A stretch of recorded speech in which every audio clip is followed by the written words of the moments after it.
beaucoup moins de pneus tendres. On n'en a que 4 au lieu de 8. Et en qualification, pneus durs obligatoires en Q1, pneus médium obligatoires en Q2, pneus tendres obligatoires en Q3.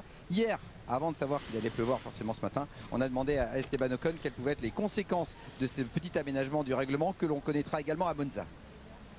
Ça change beaucoup de choses. Premièrement, le fait qu'on va moins rouler vendredi parce qu'on a moins de pneus. C'est quoi tout ça ce qui peut rendre les choses compliquées. À cause qu'on va pas pouvoir apprendre énormément de choses sur la voiture, sur les pneus, sur comment les chauffer pendant le tour de sortie. Sur, il y a les pilotes de F3 avec. C'est une honte. Comment les chauffer pendant le tour de sortie. Enfin il y a les pilotes de F3 avec. C'est une honte. J'espère qu'ils vont régler ça. Enfin il y a les pilotes de F3 avec. J'espère qu'ils vont régler ça. Donc on peut vraiment construire sa qualification, là ça va être différent. Enfin un peu de c'est la même chose pour tout le monde. On va tout faire pour s'en sortir correctement, mais il faut qu'on essaie ce format et voir ce que ça donne après. En tout cas pour l'instant sur le papier, ça va tout faire pour s'en sortir correctement. Esteban Ocon est prêt à partir début de cette il y a un écho de merde. Loïc, qu'est-ce qu'il faut surveiller? Quels sont les enjeux de cette deuxième séance d'essais libres? Esteban Ocon est prêt à essayer de voir un petit peu les stratégies des uns et des autres, parce qu'en effet, comme ce matin c'était mouillé, il faut voir les pneus qui vont être utilisés dans cette stratégie, mais ça va être dur aussi pour nous de pouvoir analyser, parce qu'en effet, tout ce changement qu'on peut avoir avec les pneumatiques pour les qualifications, la préparation, qui va faire quoi, ça va être un peu plus dur à lire, donc on va essayer de lire au mieux et de retranscrire au mieux aux téléspectateurs ce qui se passe sur la piste. Et on va pouvoir également détailler les nouveautés sur la Red Bull et notamment ces pontons redessinés, voir si ça apporte encore un surplus de performance pour la voiture qui écrase la saison. Loïc, vous allez enfiler la jolie chasuble pour aller dans la voie des stands. Julien et Jacques, c'est à vous pour les commentaires de cette deuxième séance d'essais libres. Merci Laurent, merci Loïc. Place à une deuxième séance où les risques de pluie ont été divisés par 2 par rapport à la FP1. 80% de risque de pluie en FP1, 40%. Et je ne crois pas que Pérez occasionnera un drapeau rouge et empêchera les pilotes de rouler sous piste sèche. Voilà. Faut le souhaiter pour lui. Il faut d'abord le souhaiter pour lui, qu'il puisse se remettre d'équerre et en confiance avec sa monoplace. On sent clairement une perte de confiance avec cette voiture d'année. Perte de confiance. Enfin, son week-end convenablement. Oscar Piastri qui s'apprête à prendre la piste. Il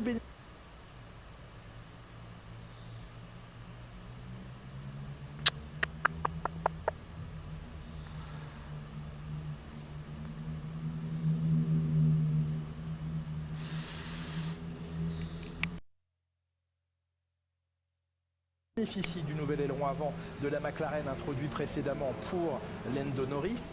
Mais à culpa, Jacques Villeneuve, je vous ai annoncé qu'il y avait des évolutions planifiées ce week-end. Heureusement que les supporters français de McLaren sont là. Heureusement que vous ne m'écoutez pas, vous avez bien raison. Ouais. Effectivement, il a été repoussé le dernier step d'évolution après le Grand Prix, après la trêve estivale. Ah, Dorateur, t'es bête. Tu es bête. Tu m'énerves. Tu m'agaces. Mais elle existait déjà. Non, je te déteste. Grand Prix, c'est cet aileron avant dont il bénéficie. Les deux voitures sont donc à niveau. Et je salue les supporters français de McLaren qui ont toujours, en tout cas, la passion au bout des lèvres et au bout du clavier. Et ils ont bien raison. Ceci étant dit, place maintenant à la séance. Il y a 1 heure. Mais pire équipe. La première heure n'a pas servi. Non. Donc cette journée, elle se transforme. Dur à dire. Il y a eu tellement des merdes. Elle a servi sur certains petits trucs sur la voiture, mais pas énormément. On a vu que la piste était Lola était de la merde. De toute façon. Sinon, il y avait quoi d'autre? HRT, c'était de la merde aussi. Et même la gomme ne chauffait pas trop, ce qui est rare sur une gomme intermédiaire. Attends, j'ai un problème de connexion par contre. Donc ça n'a pas été très utile. Ça serait bien que ça se remette. On en revient alors que la paraffine est projetée maintenant sur la face extérieure, l'extrados de l'Aston Martin pour mesurer l'écoulement des flux. Il va vite falloir prendre la piste, c'est ce que va faire Lance Stroll d'ici quelques secondes. Oui, il y a eu tellement des équipes de merde. Il faut retrouver dans les années 90 quoi. Ça ne change pas véritablement la problématique des pneumatiques. On le rappelle, pour ceux qui n'étaient pas avec nous, 11 trains de pneus par pilote ce week-end au lieu de 13 habituellement. Des obligations réglementaires demain en qualification d'utiliser les durs en Q1, les médiums en Q2 et les softs en Q3. Mais les équipes vont devoir faire des choix fois, celles qui ne pensent pas pouvoir passer avec un seul train de pneus comme en David, Q1 je flâne tout le et temps. un seul train de pneus en Q2, eh bien, vont devoir Tout le temps en train de flâner. sacrifier en tout cas du travail aujourd'hui sur les pneumatiques pour garder un train de pneumatiques ou dur ou médium pour les plus audacieux en vue du Grand Prix dimanche, au risque de ne pas avoir assez de pneus. Et c'est là que le déséquilibre peut se créer, Jacques Villeneuve, c'est que les top teams qui ont de bons espoirs à la régulière de passer Q1 et Q2 avec un seul train. Déjà, tu mets toutes les équipes qui n'arrivaient pas à se qualifier, qui étaient coincées en pré-qualif en fait. Toutes ces équipes-là, tu les mets dedans quoi. À Cherté, ils arrivaient à se qualifier quand même. Ouais, 107%. On a vu des top teams en difficulté au moment de la chauffe de gomme sur de la gomme dure et qui n'étaient pas capables de les exploiter. Alors qu'une équipe qui fera son travail sur la gomme dure, qui comprendra exactement comment la chauffer pour entamer ses tours de qualification et qui mettront de toute façon un deuxième train de pneus neuf en qualif, obligera peut-être les top teams à aussi effectuer ce travail. Parce que l'on a vu lors des derniers Grands Prix que le passage en Q2, on a même eu 19 voitures en l'espace d'une seconde. Donc un raté permettrait à un top team de ne pas passer. Ou empêcherait un top team de ne pas passer. Absolument. Alex Albon sur qui Williams s'appuie fortement et a raison avec des performances de très très haut niveau. Il attise évidemment les regards de beaucoup d'autres écuries. On ne peut aujourd'hui s'empêcher d'observer avec la plus grande attention l'évolution de ce pilote Alex Albon, même si son patron James Vowles va vouloir le garder précieusement le plus longtemps possible chez Williams. C'est une des valeurs sûres et l'un des atouts majeurs de l'écurie Williams que Alex Albon aujourd'hui.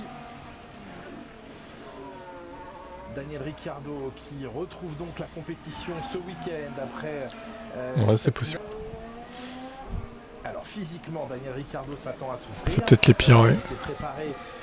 La dernière course avant de se faire kick par Red Bull, Perez se crache volontairement. Ben non, justement, pourquoi? Pourquoi ils éviteront d'annoncer ça? Réfléchis, ils vont lui dire après la course, justement. Comme ils ont fait à De Vries, pour qu'il n'y ait pas de répercussions sur la piste. Ils sont malins. Ils vont pas lui dire oui, mais c'est ta dernière course, Perez, du coup. Profite. Non, ils vont pas faire ça. C'est évident. Simtek, Godzilla, Europe, Colonie, Forti. Oh. Non, ouais, après les dernières, bon, elles étaient nulles, mais peut-être pas les pires, quoi. La Cherté, peut-être un peu quand même dans les pires, mais les autres un peu moins. Salut Roland. Oui, action-réaction. Action-réaction. Et sans respiration. Pas d'action, pas de réaction.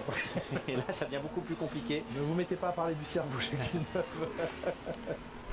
Ok, Jacques Villeneuve, merci. Ce circuit possède aussi une autre, pas particularité, mais la caractéristique DRS ici va beaucoup vous plaire. Une seule zone de détection pour 2 zones d'activation. C'est le double effet bonus avec, pour celui qui pourra et qui aura le droit en course d'activer son DRS, et bien non seulement la possibilité de l'utiliser dans la ligne droite de départ arrivée et de continuer à l'utiliser après le premier virage sur la deuxième zone de DRS. Double cadeau. McLaren sur peut-être la lancée de Silverstone et de l'Autriche. Silverstone a vraiment été marquant dans la saison de McLaren, alors qu'on arrive sur une piste qui, sur le papier, ne donne pas les faveurs à McLaren. Circuit très sinueux, circuit lent, où possiblement la chaleur va être importante. Ce sont les caractéristiques qu'apprécie le moins. Pourquoi c'est chiant du coup qu'il soit bon? Qu'est-ce que tu as contre Sargent? On aura véritablement ouais, il m'en fout un peu de lui en fait. Il m'indiffère.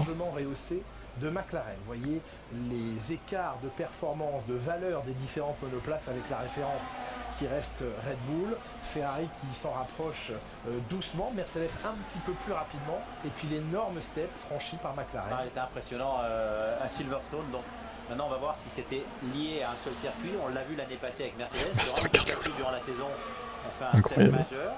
Et parfois, oui, ça peut être lié à un type de tracé, à certaines vitesses ou certaines bosses. Ah, par rapport à Mick, d'accord. Je sais pas. Faut voir. du roulage déjà entamé par pas mal de pilotes. Pas encore pour Sergio Pérez, Loïc Duval qui en est encore à quelques points de fixation sur sa voiture. Ni Sergio Pérez ni Max Verstappen. Alors, de toute façon, si c'est pour se cracher encore, hein, Sergio, reste tout stand. Hein. Sticker la voiture, donc mettre un petit peu ce scotch, vous savez, au niveau de la carrosserie pour s'assurer qu'il y a la meilleure pénétration dans l'air et que la coque soit le plus lisse possible. Et puis de l'autre côté, on voit Max Verstappen là qui commence à s'habiller au fond du garage. Bon, on est tranquille hein, pour le moment chez Red Bull. On attend, j'imagine, que la piste se gomme et puis avoir un petit peu de référence de la concurrence. Et puis si on regarde aussi, je ne sais pas si les abonnés des fois de Canal Plus peuvent le voir, mais vous voyez à l'entrée de la pit lane là-bas, ces feux verts qui sont clignotants. Bien sûr, quand ils sont verts, ça veut dire qu'on peut passer, mais s'ils sont rouges, si jamais ils sont rouges, c'est-à-dire que le pilote doit absolument s'arrêter au niveau de la balance. Vous voyez, donc où il y a ces cônes, en fait ici, vous avez la balance pour la voiture. En règle générale, c'est plutôt en qualification, pour la simple et bonne raison d'être sûr qu'on est légal au niveau du poids de la voiture pour le poids minimum. Oui, ça c'est un point. Ça serait trop drôle qu'il se recrache. Oh, la honte. Pas mal de frustration et d'énervement de la honte totale, quoi. Sur le format qu'on va connaître en qualification dans les dernières 4 minutes de la qualif. Parce que l'appel, comme l'a dit Loïc, l'appel à la balance est obligatoire et doit être respecté par les pilotes. Ils sont un petit peu plus tolérants, les commissaires sportifs, si un pilote ne voit pas les flèches qui lui demandent d'aller à la balance, mais qu'il s'arrête immédiatement après, sans que personne n'ait eu le temps de faire quoi que ce soit sur la voiture dans l'équipe, et qu'on ramène la voiture à la balance tout de suite. Il n'y a pas de pénalité, avant c'était une grosse sanction, mais c'est vrai que sur le format des qualifications... Ah, Davidson n'était pas si nul quand même. Ça allait, hein. Tour en piste. S'il y a au milieu de tout ça un appel à la balance alors qu'un pilote passera... C'est pas le meilleur pilote, mais bon, il était correct sans plus, je dirais. Ils vont sans doute, les pilotes, assez mal vivre le fait d'être appelés sur cette pesée FIA. La Mercedes et cet aileron avant introduit à Silverstone, ce nouvel aileron arrière introduit ce week-end ici en Hongrie, une voiture qui reste capricieuse. Si l'on reprend les termes employés par Toto Wolff, le patron de l'équipe, il parle de la Diva 2.0. Ouais, donc les divas n'aiment pas les boss d'habitude. En même temps, il n'avait pas les voitures pour faire grand chose non plus, j'arrête de te dire. C'est une voiture qui ne doit pas avoir trop de changements de hauteur des caisses à l'avant, à l'arrière, donc il doit rester soit très rigide. Bon, il pleut pas, hein. Les grands beaux temps, ça va sécher et tout. Aucune pluie. Hein. Mercedes, la W08 de 2017, 18-8. Selon les dires de ses pilotes, au moins ça va pouvoir défiler. Voiture diva, un peu difficile à regardez, Ricciardo à 2 secondes. Il se prend 1 seconde 5 par Tsunoda. Ça commence bien pour Daniel. L'optimisme et la satisfaction. C'est parce que le moteur chantait. Ah, le moteur, il chante ce qu'il peut chanter. Il n'y a pas vraiment de problème de moteur. Mais pour le reste, eh bien, elle ne réagit pas toujours selon ce que les ingénieurs planifient ou imaginent. Et les pilotes sont parfois surpris par les réactions de la voiture. C'est compliqué lorsqu'il y a un changement de réglage basique qui est effectué et que la réaction, le retour ensuite dans le pilotage est complètement différent. Et là, ça devient pratiquement impossible pour les pilotes de donner les bonnes informations aux ingénieurs.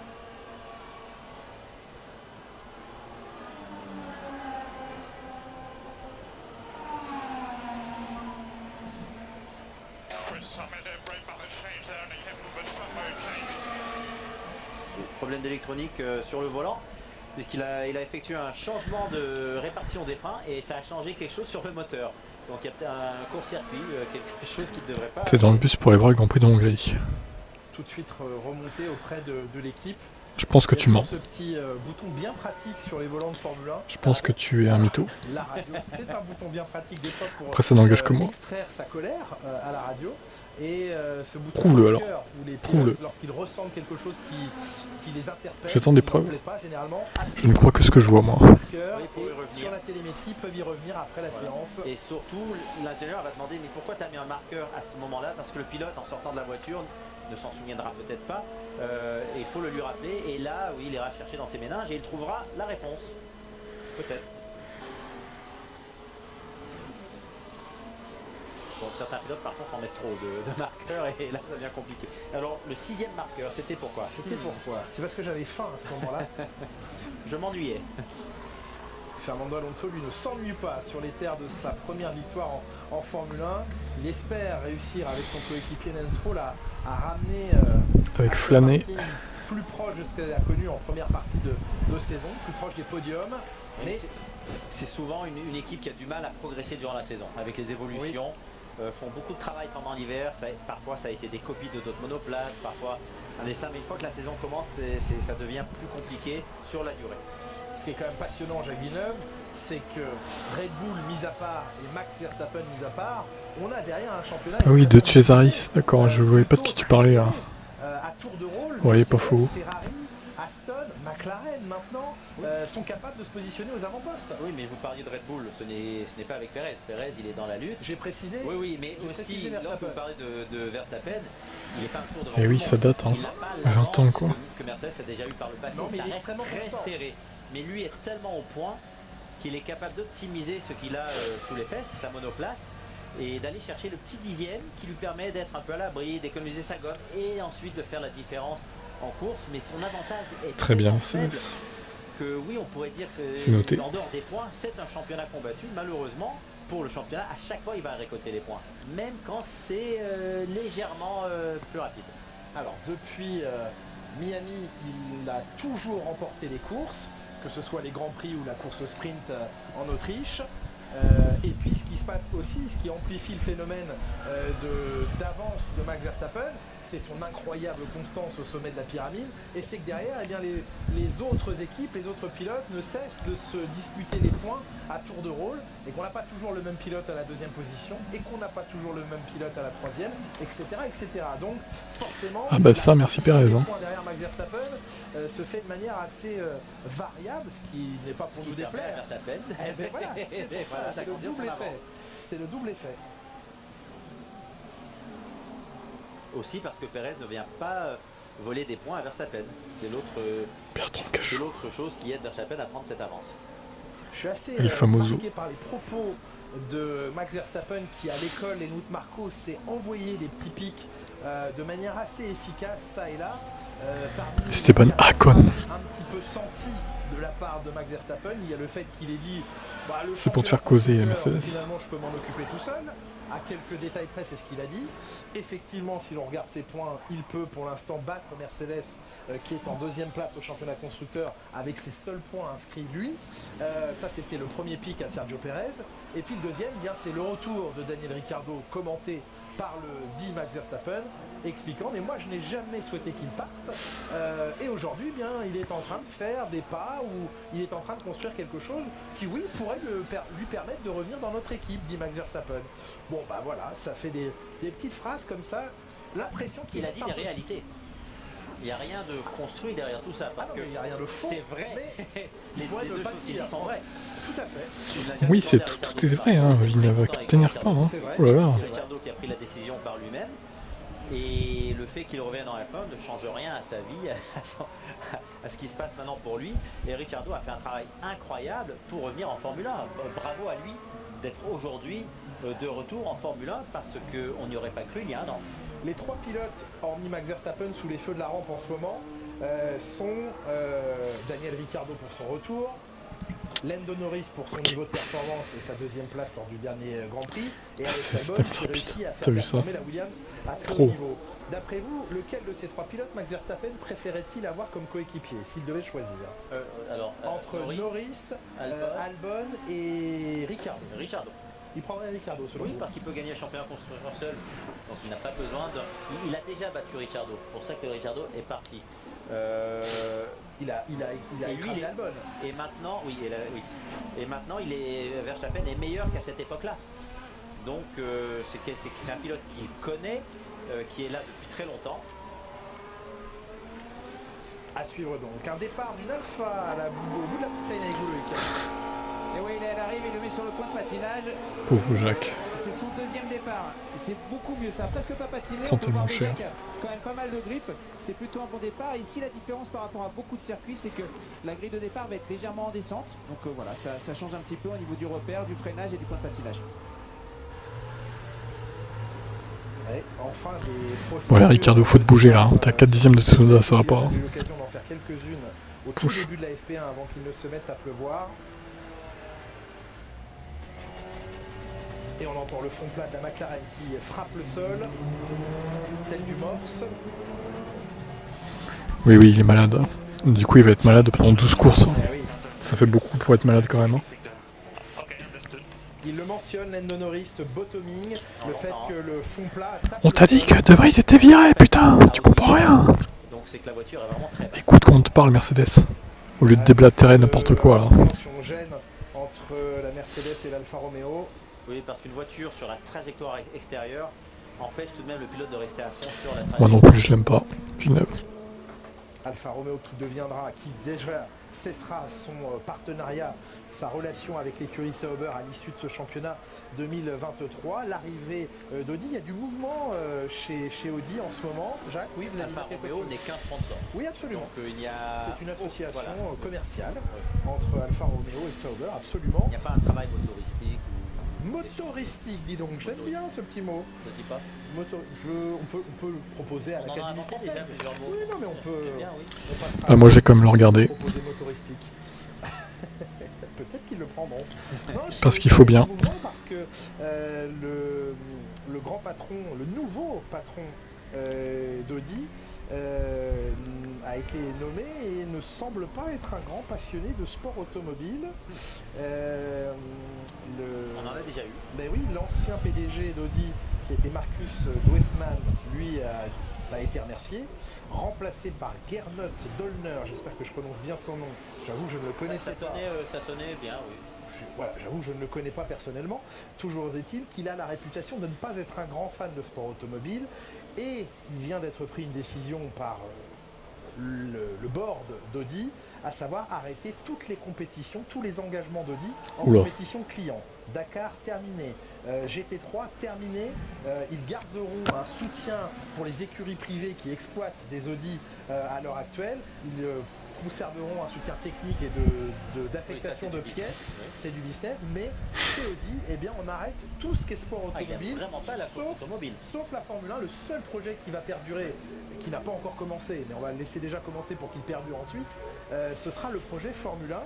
Bon, ça met pas une ambiance incroyable dans les rangs d'Audi et chez les gens qui utilisaient Audi en tant que compétition client. Bon, bah voilà, Audi très fan de sport auto, hein, visiblement. Mais on voit souvent ça lorsqu'il y a des changements de boss. Ça passe de on adore la course mobile à on arrête tout. Et après ça change de boss à nouveau et on remet un paquet et on en met même trop dans la course automobile. On a vu ça. Alors regardez Honda combien de fois ils se retirent et reviennent. On a eu la même chose avec Renault. Oui, c'est vrai, absolument. Et à chaque fois ça fait du gâchis. Ça coûte une blinde et ça ne fait que du dégât.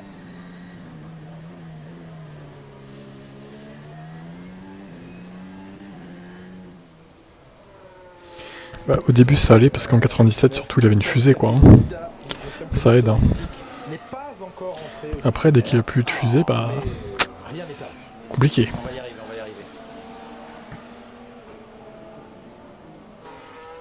Non, ça sonnait même pas québécois en plus. Je pense que ça pourrait le faire.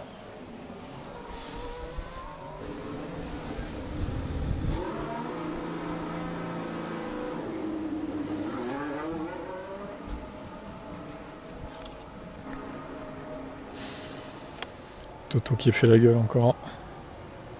Il voit que ses voitures sont de la merde. Toto pas content. Comme souvent. Toto toujours très actif à la radio chez Mercedes. Les ingénieurs avec lesquels on discute nous disent oui, Toto est très très présent à la radio, notamment sur la stratégie pendant les courses.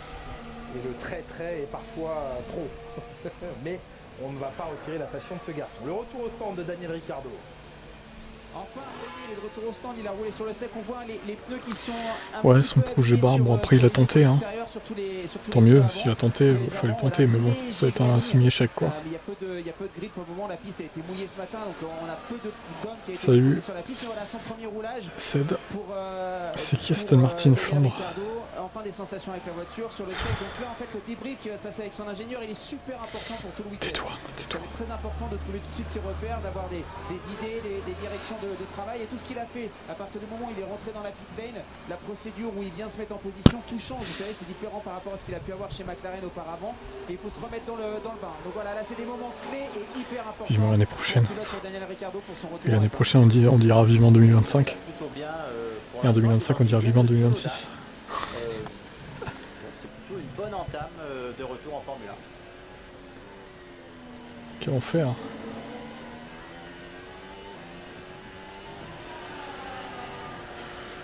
Deux podiums en 4 ans.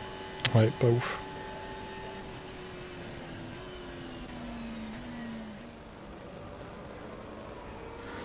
Pas ouf, Jacques. Bien, je viens juste de me rendre compte que Sargent est le plus rapide. Logan Sargent, Logan Sargent, la fusée. Meilleur temps effectivement pour le jeune américain. On sent là aussi, à confirmer dans le temps, mais qu'il y a des steps de franchis en compréhension de la voiture. C'est ce que dit en tout cas l'américain. Je comprends mieux ce dont j'ai besoin pour aller plus vite avec cette voiture. J'en cerne mieux les limites aussi. Ouais, il vient de prendre une demi-seconde de son coéquipier. Oui. Donc c'est que la voiture... Je m'attends pas à ce qu'il fasse la pole devant non plus, Jacques, mais il est un peu dans la position... Logan Sargent, le prochain champion américain peut-être. Qui sait?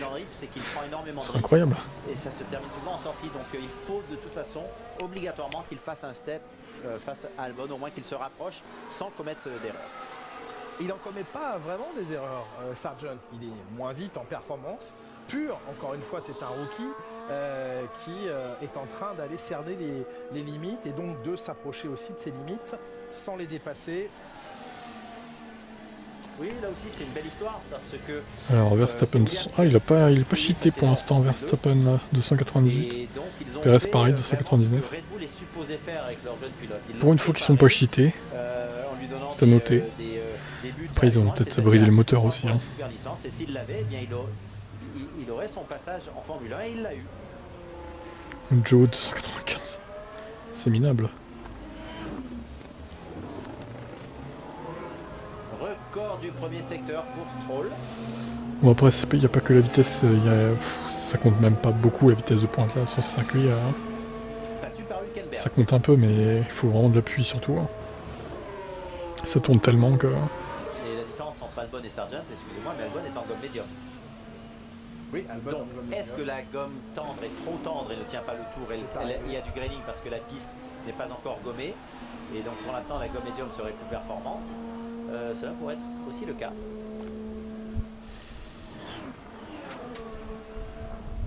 Un seul pilote s'est confronté pour l'instant à la gomme dure, c'est Magnussen. Personne pour l'instant n'utilise ces pneus très précieux, hein. Il faut les garder notamment pour demain. Et s'il s'avère Tsunoda meilleur temps, pardon. N'oublions pas que Pirelli apporte excusez-moi. La gamme la plus tendre. Voilà, mais j'ai du retard là. Ces pneumatiques, et que c'est un cran plus tendre que l'année dernière. Pourquoi? Attendez, on va recaler ça là. N'avait clairement pas fonctionné. Ça va pas du tout. Ouais, c'est mieux. Puis avec Ferrari qui n'avait pas mesuré qu'Alpine était vraiment une valeur à suivre et ça ne fonctionnait pas. Mais Ferrari était quand même allé sur la gomme dure. Ouais, mais là encore une fois, clairement, ça veut rien dire ces essais là. Ils sont tous à vide là. Tsunoda pareil, Hülkenberg pareil. Il était déjà un peu en difficulté. Et là, on va être encore un cran plus tendre cette année. Et il se peut donc que ce pneumatique rouge ait du mal à vraiment tenir. C'est peut-être le pneu qu'on ne voudra pas dans les écuries utiliser dimanche. Oui, donc on va l'utiliser un paquet maintenant, mais la piste commence à se gommer, regardez, ça y est, ça commence à tourner devant. Tsunoda vient de prendre le meilleur temps sous la minute 18. Ricciardo, pas terrible pour l'instant. C'est intéressant pour lui. Pas terrible, il est loin, On ne connaît pas les quantités d'essence, c'est toujours pareil. Non, il reste énergique dans ses paroles, mais c'est un pilote qui a beaucoup progressé. Qui a aussi eu beaucoup de classe envers... Ouais, bah c'est pas plus mal que les pneus tendus s'usent là. Hein. Parce que les pneus qui tiennent 50 tours, c'est bon quoi, au bout d'un moment, c'est n'importe quoi. Hein. Je préfère des pneus qui s'usent moi, pour panacher un peu les stratégies là. Des pneus c'est pas censé durer 3 quarts d'une course, c'est n'importe quoi. De ce qu'il apportait en analyse. Bel hommage de la part de Yuki Tsunoda et qui maintenant donc retrouve un vétéran en quelque sorte du plateau, un vainqueur de Grand Prix à ses côtés et qui doit à la fois être une source de motivation pour lui et un défi à relever, mais Yuki Tsunoda est probablement en mesure de relever le défi Daniel Ricciardo. Ce charabia Mercedes, oh, mon Dieu, on a compris hein, mais bon.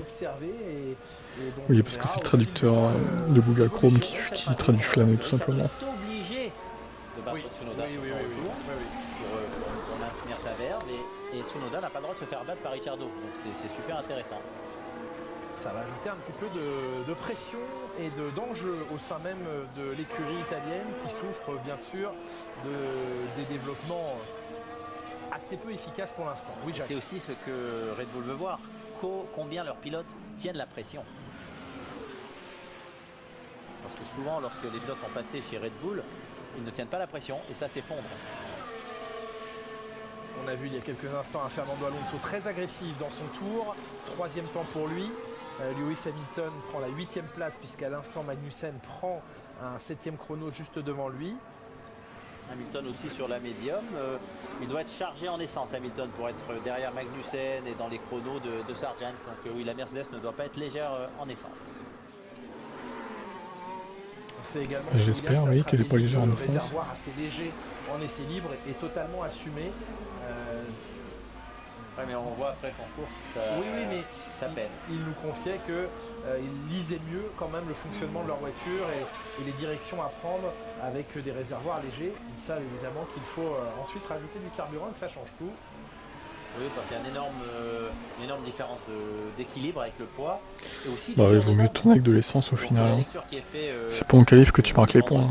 Avec un peu moins d'essence n'est peut-être pas génial pour la course. Mais putain, pourquoi c'est revenu en français là?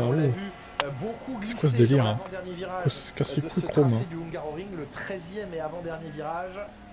Meilleur temps tout de même, une 17-701 pour le jeune Britannique. Tu m'enlèves l'année, putain. Plus les voitures sont en piste, plus les chronos tombent, elle se gomme cette piste.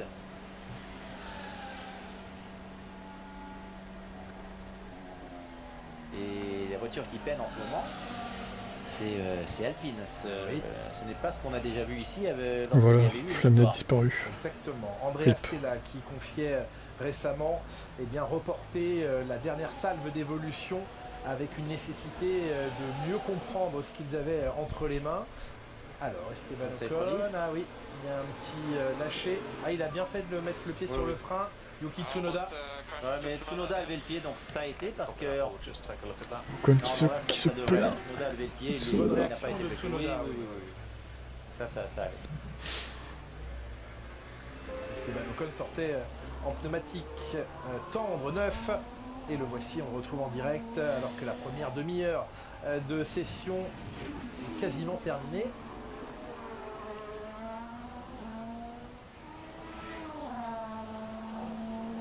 La voiture d'Esteban Ocon en piste, celle de Pierre Gasly encore au garage avec des changements de réglage à venir, Loïc Duval. Et oui, écoutez, on était en train de, comme le disait Bruno Flamin, j'ai discuté un petit peu avec lui, donc le setup, les changements de setup, ça dure toujours plus longtemps que ce qu'on voudrait, mais en fait il faisait un petit peu de setup sur le train arrière de la voiture de Pierre. Là il est bientôt prêt à partir. Et puis comme on parle d'Alpine, on voudrait parler aussi de ce nouvel aileron avant qu'on a pu voir. On part assez rapidement parce que Pierre va partir, pardon. Le nouvel aileron avant, regardez, suivez-moi, il est juste là. Et il a quand même une architecture vraiment particulière par rapport à ce qu'on a pu voir dans le passé. Là en bas, vous avez l'ancien aileron, donc voilà, quelque chose d'assez classique. Et là sur la partie haute, ça c'est le nouvel aileron qui a été testé ce matin, qui est sur les voitures cet après-midi pour la séance d'essai, avec le Premier la base ici en fait qui est beaucoup plus large et plus épaisse que ce qu'on pouvait avoir auparavant. Mais surtout, ce qui est impressionnant, c'est cette partie haute. Vous voyez, au niveau du travail qui a été effectué ici et sur la partie extérieure, on voit très bien aussi qu'on essaye de bien gérer le flux d'air, vous voyez, que ce soit à peu près constant sur toute l'aile avant, et après on envoie là-bas sur la partie extérieure pour extraire l'air qui passe devant la roue avant gauche. On peut voir aussi par rapport à l'ancien, vous voyez ces ouvertures qui sont là, elles sont beaucoup plus loin sur ce plan-là que l'ancien aileron, vous voyez, où on évacue l'air beaucoup plus tôt. Donc voilà, beaucoup de travail, et ça c'est pour trouver vraiment de la charge. On cherche vraiment de la charge et du train avant sur cette nouvelle Alpine. Donc voilà, on espère que ça fonctionne, on aura les résultats très certainement et un premier feeling en fin de FP2. Merci Loïc pour ces précisions, les détails de cette petite évolution de l'aileron avant avec la plus grosse évolution attendue chez Alpine le week-end prochain. Et un tout nouveau fond plat. Ça, c'est un joli blocage de roue. Pour Pérez qui n'effectuera plus de tours sur cette gomme. Ah oui, il a duré très longtemps là. Ouais, alors là, je pense qu'il lui faut les vacances estivales. Attends, cette gomme, elle est morte. Oui. Cette gomme-là est morte. Il a fait quoi, une centaine de mètres au moins sur le pneu là, bloqué? Ah oui, là, non, c'est mort. C'est terrible ce qu'il fait. Endommagé son pneumatique. Et donc, il va rester 15e pour l'instant. Et voilà, il a gâché sa gomme. Le pneumatique a souffert. J'espère qu'il ne va pas faire de nouveau pleurer ses supporters, Jacques Villeneuve, parce que lorsqu'il est sorti de la piste ce matin, Sergio Pérez a frustré l'un de ses jeunes supporters. Regardez cette image, vous l'aviez peut-être vu avec nous en direct lors de la FP1 tout à l'heure. Les supporters, dès leur plus jeune âge, qui étaient là dans les tribunes, et bien du coup, Sergio Pérez et l'équipe Red Bull ont fait venir le jeune supporter qui était les yeux remplis de larmes de ne pas voir plus longtemps en piste son idole. Et bien du coup ils lui ont permis de venir visiter le garage Red Bull, et ça c'est quand même super bon. Ouais, c'est super sympa, c'est un beau geste, et c'est un peu dommage là, tout ce qui se passe avec Pérez, parce que je voulais le voir ce combat. Oui, je voulais le voir. C'est raté. Peut-être ratilleux dans la deuxième partie du championnat. Les vacances vont sûrement faire du bien à Sergio Pérez. Ouais. Et là, il a vécu le moment de sa vie, là, le jeune homme. Si ça ne fait pas des vocations pour venir travailler en Formule 1, ça.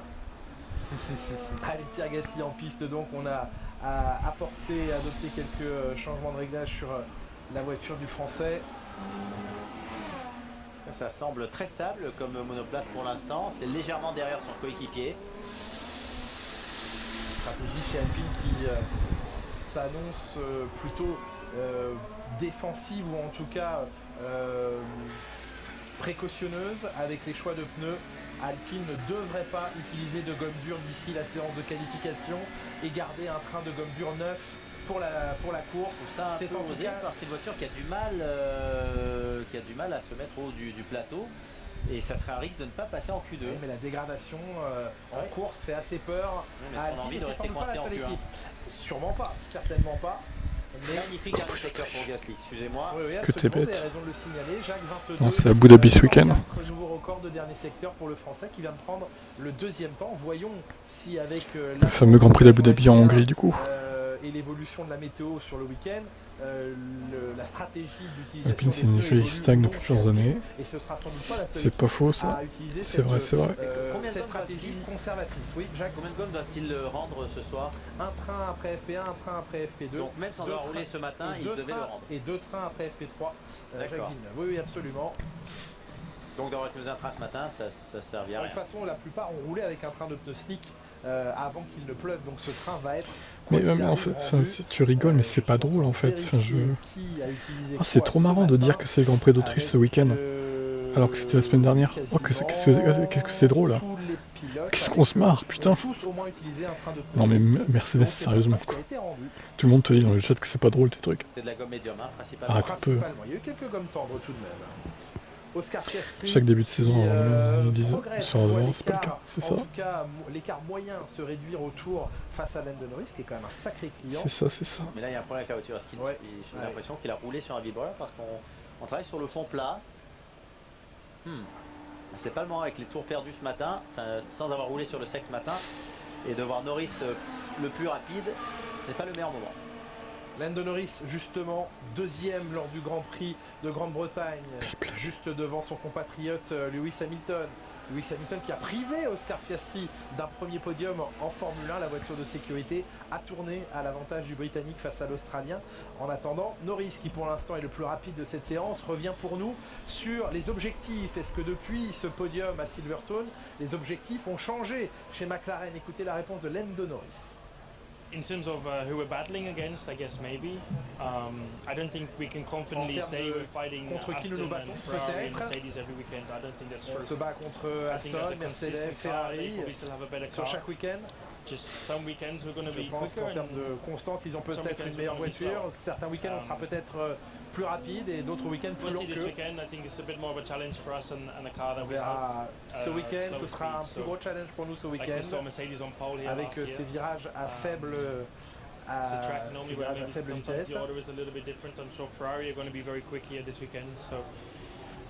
We'll see, but our goals are the same. I think ce week-end, la hiérarchie changera peut-être un peu ce week-end, mais nos objectifs restent les mêmes. If we can prove the weaknesses, qu'on a apporté à la voiture ont clairement fait des grosses différences. Ils veulent tester ça après, faut voir ce que ça peut donner quoi. Il va falloir prendre chaque circuit si c'est efficace ou pas. individuellement. Et évidemment, la performance dépend. Ouais, Alpine, on verra en qualif. Hein. Pour l'instant, ça va, mais. Reste prudent, bien sûr, il faut voir les quantités d'essence, etc. Pour l'instant, c'est un circuit qui est quand même très différent de celui de Silverstone. Très particulier. Dernier Ricci. À la fois dans les températures et dans le cheval. Il est revenu à 4 dixièmes de Tsunoda encore. 4 dixièmes et demi. Et le cheval cabré qui est fièrement brandi. Début compliqué pour l'Australien. Charles Leclerc est le plus rapide, 15 millièmes seulement, mais c'est suffisant pour prendre le meilleur temps, une 17,686 pour Charles Leclerc, passé à la gomme tendre et qui bénéficie maintenant d'une piste un petit peu plus efficace également. Oui, ça devrait mieux fonctionner pour la gomme tendre maintenant. Il ne devrait plus grainer.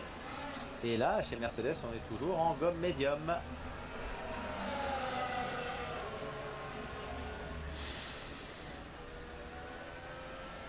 Après avoir débuté sa séance en pneumatique médium, Charles Leclerc vient donc de passer à la gomme tendre, alors que chez Mercedes, eh bien, le travail se poursuit. Malgré le meilleur tour de Leclerc, c'est Hülkenberg qui garde le record du premier secteur. C'est un circuit à haute aérodynamique ici. Et donc Hülkenberg, dans sa Haas, ne devrait pas être aux avant-postes sur une telle piste. Et pour l'instant, ça semble fonctionner.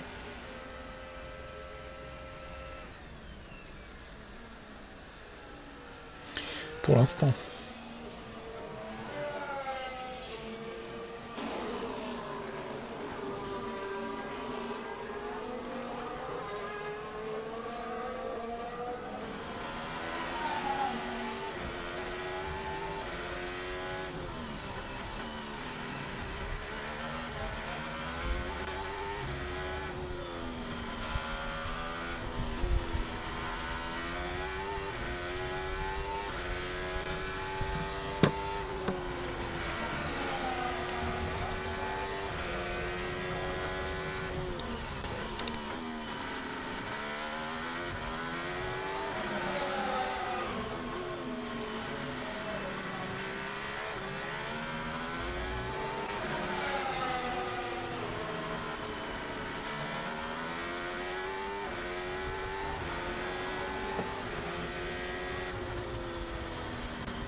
Carlos Sainz, dont on passait un petit peu de temps agrippé sur son aileron avant. Il est pour l'instant pointé au 10e rang avec un chrono d'une 18,182. Comparaison des performances maintenant entre Yuki Tsunoda et Daniel Ricciardo. Ça va bien sûr attirer beaucoup l'œil pendant ces prochaines semaines, ces prochains Grands Prix. Vous voyez la confiance peut-être de Yuki Tsunoda matérialisée ici en violet avec une zone de freinage plus tardive que celle de Daniel Ricciardo. Travaille sur les freins un petit peu plus efficace semble-t-il pour Yuki Tsunoda, bien que finalement en vitesse mini et en réaccélération les deux soient assez comparables, mais peut-être y a-t-il pour l'instant, et ce qui est semble-t-il logique, puisque Daniel Ricciardo découvre totalement cette Alpha Tauri, il n'a piloté que la Red Bull à Silverstone, et donc ce sont ses premiers véritables tours avec cette monoplace. Il n'y a pas vraiment de surprise, et elle est même plutôt positive entre guillemets, la surprise de voir un Daniel Ricciardo assez proche dans la comparaison avec Yuki Tsunoda. En tout cas sur ce seul virage qui a été disséqué ici en entrée, milieu et sortie. Au chrono final, pour l'instant, vous le constatez, Yuki Tsunoda est 4e avec un chrono signé en 1:17,934. Temps réalisé par Yuki Tsunoda avec les pneumatiques tendres. Daniel Ricciardo a lui réalisé sur de la gomme tendre également un chrono en 1:18,3. Tsunoda 1:17,9, Ricciardo 1:18, quasiment 1:18,4, on va l'arrondir ainsi.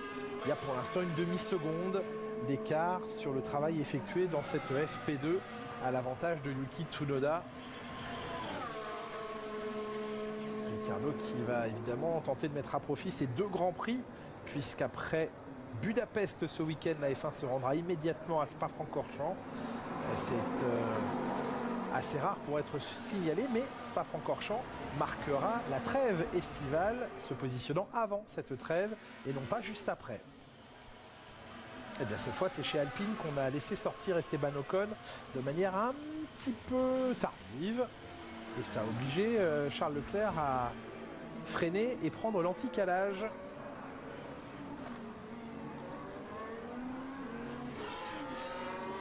Leclerc le plus rapide devant Norris. Norris le disait, il s'attend à ce que les Ferrari soient un peu plus dans leur jardin ce week-end ici en Hongrie.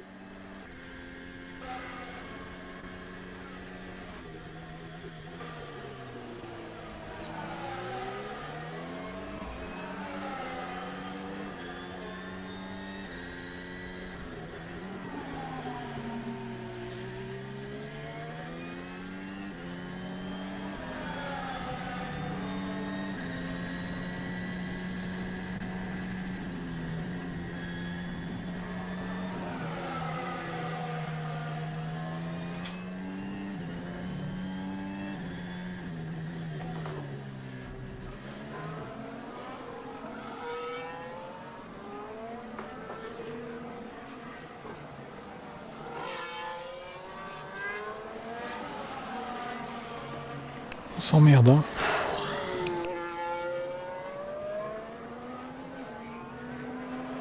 On a perdu les commentateurs aussi.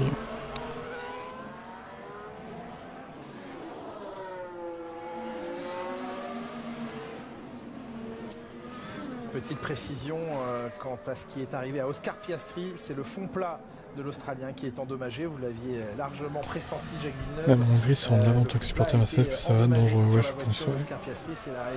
Parce que les Pays-Bas, c'est pas hyper loin, quoi. Pour Oscar Piastri, malheureusement. Piastri, j'ai pas compris, c'était quoi. Les vibreurs, on le voit pas à l'écran, mais ce sont des il a peut-être oublié, ouais. À chaque fois qu'il y a un petit faudrait lui rappeler, du coup. Ça lacère. Et ça lacère, oui, alors que ça ne ralentit pas les voitures, mais ça les détruit. Et ça abîme surtout le dos du pilote. Donc il serait peut-être temps, et ça fait longtemps qu'on a ce type de vibreur, il serait peut-être temps de passer à autre chose. Alors pourquoi le Tu aurais dit salut les Valérie Pécrist, à la limite ok, mais faut enlever de le quoi. Pourquoi Verstappen est derrière? C'est un raté pour Verstappen. Parce qu'il est nul. Sa gomme rouge. Alors soit il est hyper c'est une fraude. C'est le moteur tourné en mode. C'est la voiture qui fait tout. Formule 2, comme l'aurait dit Alonso à l'époque. Il reste avec le pit limiteur. Mais du coup Hamilton est encore plus une fraude parce qu'il est 16ème quoi. Voilà. Oh. C'est super Terrible. rapide pour du pit limiteur. Et Perez par contre, oui, ils sont sérieux. Gaspille un train de gomme, et bien ça y est, il va s'élancer avec sa gomme médium. Absolument sérieux. Voyons 16ème et 20ème, c'est de bonne place, je vois pas pourquoi tu critiques. Sergio Perez à l'amorce du premier virage. Pas de blocage. Une belle perf à venir pour Mercedes. Deuxième zone d'activation du DRS.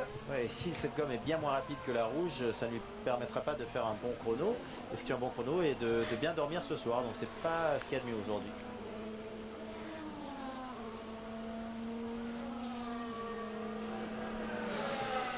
Ça se trouve les pontons, ouais, ça les ralentit en fait. Ça serait marrant.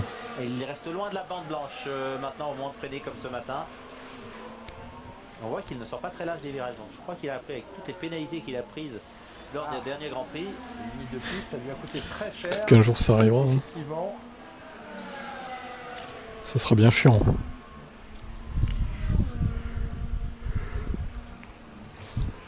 Alors, il voulait faire ça la Formule 1 avec Euroborace. Ça c'est jamais fait au final. De rythme, peut-être que les pneumatiques sont et oui, payé à la retraite, j'ai vu ça. Vous savez, c'est par rapport à Verstappen qu'il faut regarder. Je crois que les deux sont chargés. Incroyable. Autant en essence. Terrible nouvelle pour les fans de l'OM. Même mode moteur. Peut-être travaille-t-il très tôt sur la dégradation. Ouais, t'aurais joué pas trop vite, hein, parce que s'ils voient que ça les ralentit, ils vont le virer le ponton. Enfin, ils vont les rechanger quoi. Au-dessus de la minute 19, il est loin. Bah, écoutez, c'est à 7 dixièmes de son coéquipier. Et il y a peut-être une demi-seconde dans la gomme, donc quelque part ce n'est pas un mauvais tour, même si ça n'apparaît pas sur l'écran. Il dit bonjour aux fans de Perez. Il dit bonjour aux fans de Perez, bien sûr. Il avait l'air un petit peu dubitatif. Ah, oui, il a vu le chrono de Perez. Mais il n'a pas nos écrans, il ne voit pas tout ce qu'il se passe. Et il nous écoute, alors il a les infos que vous apportez, Jacques. Je pensais vraiment qu'il... dans les écouteurs. Très bien, en français, oui. C'est un fan français de Perez qui est en Hongrie. Avant, c'était une grande terre de déplacement des Finlandais, supporters de Kimi Räikkönen. C'était quasiment le Grand Prix à domicile, faute de Grand Prix en Finlande. Mais ça se voyait moins parce que c'était pas orange, hein, comme les fans de Verstappen. C'était blanc et bleu.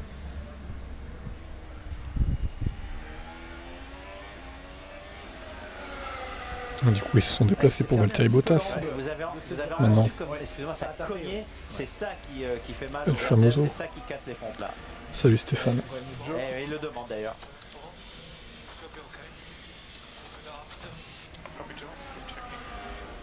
Et là, il demande à l'équipe de vérifier sur les acquisitions données s'il y a eu un changement d'équilibre ou d'appui aérodynamique. Exerto qui n'aime pas le PSG visiblement. Les ingénieurs. Incroyable. Regardez de la gomme dure. Une équipe qui veut être sûre de passer en Q2 demain.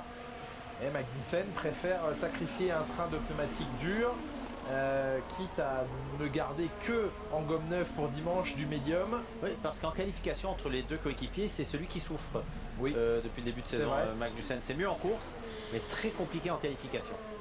Hülkenberg qui va recevoir, ainsi que le reste de l'équipe Haas, la visite du patron, du propriétaire, Gene Haas, qui sera ici ce week-end et à Spa-Francorchamps le week-end prochain.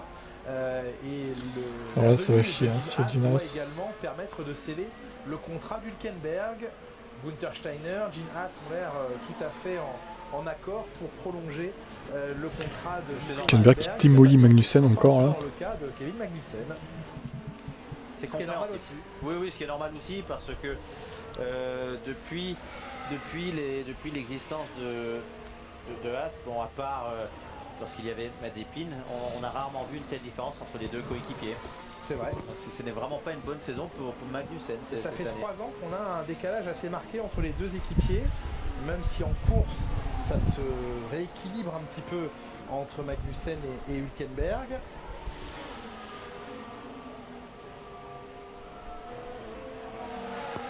Au nombre de points inscrits, l'avantage est à Nico Hülkenberg, avec 9 points inscrits contre 2 à Kevin Magnussen. Oui, Jacques. Est-ce qu'il y a encore cette saison les 2 week-ends où c'est un jeune pilote qui doit rouler? Absolument, vous êtes nombreux à nous poser la question parce que ça n'a pas encore été employé par les écuries, mais oui, ouais, c'est un sprint à Belgique après. La règle de l'utilisation d'un jeune pilote, c'est-à-dire moins de 2 grands prix en Formule 1, est toujours valable cette année.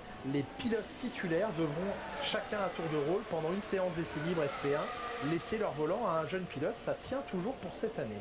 Qu'essaye-t-on de nous montrer sur la voiture? Les yeux, son regard tourné vers le virage suivant. Les yeux grands ouverts, concentrés. Et loin devant. Vous arrivez à voir là où il regarde.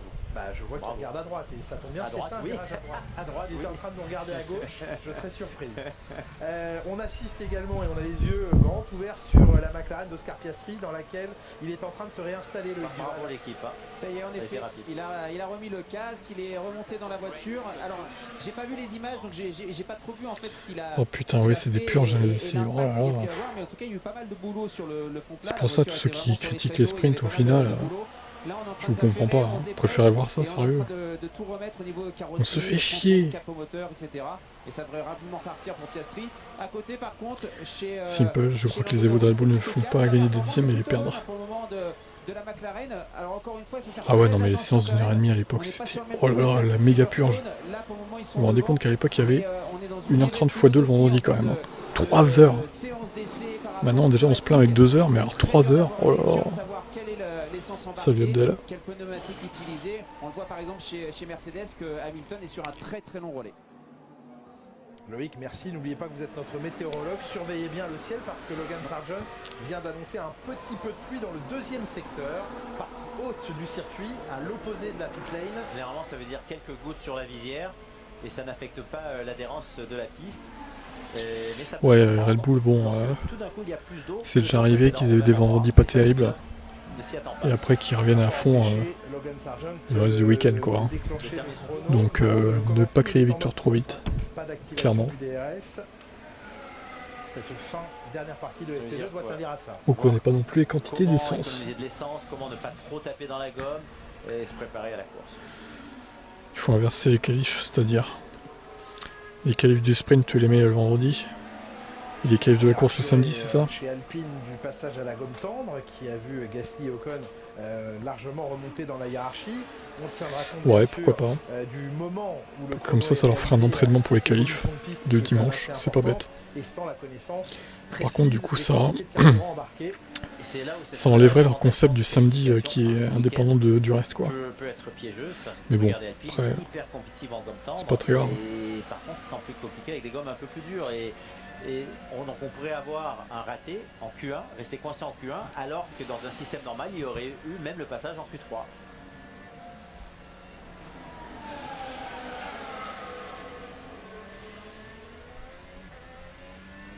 Comme la moto, sprint et toutes les courses.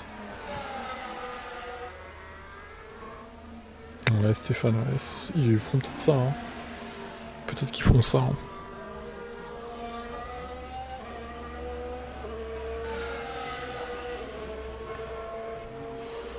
Le climat c'est très Carrefour.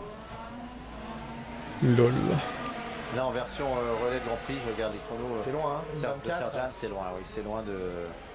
Mais c'est loin du plateau. En même temps, c'est loin. Regardez, Albon en 24.2, Sargent en 24.8, Ocon en 24.160. Ouais. Bon, 24.6, c'est loin, c'est une demi-seconde. Mais Hamilton, 24.2, c'est surprenant. Mais Hamilton est en gomme médium, par contre. Alors, quelle équipe aura eu la bonne inspiration? Et oui, les Mercedes éliminent dès la Q1 avec Perez et Piastri. Incroyable. Quel espoir de faire tenir les gommes les plus tendres, quelle inquiétude de faire fonctionner. En moto, les essais libres, si t'es pas dans les 10 premiers, tu dois passer par la petite qualif. Ah bon? On le rappelle, hein, demain nous vivrons un format de qualification je savais pas ça. Jamais connu en F1, alors qui reste sur le format Q1, Q2, Q3 bien sûr, mais avec des obligations d'utilisation des pneus médium dur en Q1, médium en Q2 et tendre en Q3. Pas d'autre possibilité. La qualification de ce Grand Prix de Hongrie à vivre demain à partir de 15h40 sur Canal+ Sport. En faisant la qualif sur bah, c'est comme ça que ça se fait, hein, roulant pour l'instant. Hein. Oui, c'est le seul. La qualif du Grand Prix est le vendredi. Hein. Et pour l'instant, le premier secteur, c'est semblable à Lewis Hamilton et au pilote. Mais après, ouais, c'est sûr que ça pourrait être un désavantage. Après, même si c'est plus tard, bon, c'est vrai que. C'est la plus tendre. Il faudrait les mettre à 20h en fait. 19 quoi. Me suis-je bien fait me fais-je bien comprendre. On utilise. C'est la combienième fois cette année? C'est la. Après, il y a eu l'Azerbaïdjan, il y a eu Monaco, Canada, Autriche. C'est donc la 5e fois cette saison que la combinaison la plus tendre de pneumatiques est utilisée. C3, C4 et C5. C'est pour ça autant que les gens au final ratent la qualif du sprint. C'est moins important. Ouais, j'avoue, Bizarto, c'est pas mal leur truc là. L'ancien pneumatique le plus dur de 2022 et aujourd'hui un petit peu mis en réserve en cas de, pas d'urgence, mais d'éventuelles inquiétudes sur les pneus. Mais on me dit chez Pirelli qu'on ne s'interdit pas d'évoquer l'utilisation du C0 sur une piste comme Suzuka par exemple. C0 c'est le plus dur. C'est vraiment le plus dur de la gamme Pirelli et c'est l'ancien C1. Et en fait on a recréé chez Pirelli cette année un C1 qui vient s'intercaler entre le C0 qui était le C1 l'année dernière et le C2. Il y avait trop de différences et il était vraiment très dur. Et il est toujours très dur. Ah bah il est toujours très dur puisque c'est le même que l'an dernier, mais il est devenu C0. Il n'a pas de grippe, Lewis. Ah mais il souffre, hein, on le voit sur ses chronos, c'est compliqué. Oui, et puis on Mercedes bien né. Oui, c'est pareil pour tout le monde. On le rassure, on lui dit que ce qu'il est en train d'effectuer. C'est pareil pour tout le monde, je crois pas, non. C'est extrêmement utile à l'équipe en termes de données collectées et que les autres souffrent de la même manière que lui. Norris souffre énormément lorsque je regarde les chronos en ce moment. Tu regardes le chrono d'Albon, 24-2, 24-4 Stroll, 22-9 Arzo, je sais pas ce qu'il a comme essence, mais bon. 24-8 Tsunoda. Gasly 23-3, 24-1 Ocon. Il en a marre de rouler parce que ça ne va pas vite, la voiture glisse et c'est jamais drôle quand c'est comme ça. Là, le pilote, tout ce qu'il a envie, c'est de mettre un train de gomme neuve. Le goutte Villeneuve, putain. Dès vendredi après-midi, effectivement, c'est pas ce qui. Quel goutte, hein.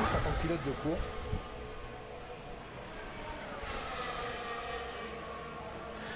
Ouais, mais arrêtez avec l'ADN, ça veut rien dire l'ADN. Hein. 11 tours, c'est celui qui a le Le barème de points actuel n'est pas dans l'ADN de la F1 non plus, hein, j'ai envie de vous dire. Avant c'était 18, c'était 16, 4, 3, 2, 1. Et avant encore c'était encore autre chose. Ça change tout le temps les règles en fait. Ce barème de points a niqué toutes les stats en vrai. Hein. Ça a tué l'ADN de la F1. Hein. On économise la gomme chez Red Bull. On sait que la voiture est compétitive. Et j'ai envie de vous dire en plus, l'année prochaine il y aura des courses le samedi soir. Ça non plus c'est pas là dans l'ADN de la F1. Les 2 premières courses seront le samedi soir. Et le Grand Prix de Las Vegas aussi du coup. Ça tue encore plus l'ADN de la F1 quoi. Qui ont toujours été le dimanche les courses. Et puis là on va renvoyer les pilotes en piste pour effectuer un départ en fin de séance sur la grille. Et c'est difficile pour Russell aussi, hein. C'est le plus lent aujourd'hui et Hamilton 16e. Donc vraiment Mercedes, alors soit ils roulent avec des réservoirs plus que chargés, mais généralement ils sont plus rapides le vendredi que la suite du week-end. Là ça me semble vraiment surprenant en négatif. Villeneuve qui se régale des difficultés de Mercedes. Budapest et du Hungaroring, comme si l'asphalte l'enrobé avait été nouvellement. On parle du format qui est le cœur de la F1. Oui, mais moi je te parle du barème de points qui est le cœur de la F1, des jours de course qui sont le cœur de la F1 aussi. Hein. Non, je vous confirme. Hein, après un format ça se change, hein, j'ai envie de te dire. Pas un nouvel enrobé.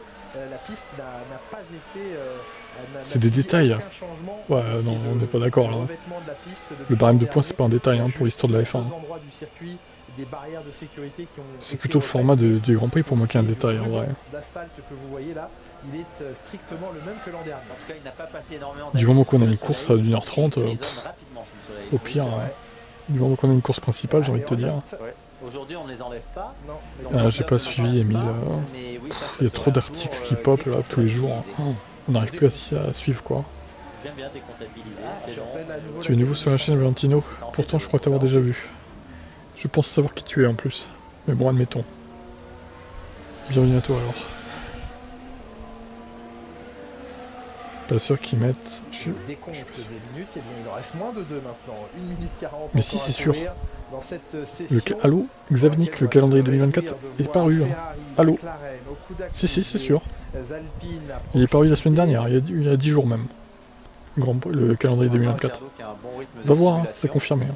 Mais il n'a pas un tour chrono version qualif excellent. Non, il est à une demi-seconde de Tsunoda pour une première journée sur le sec.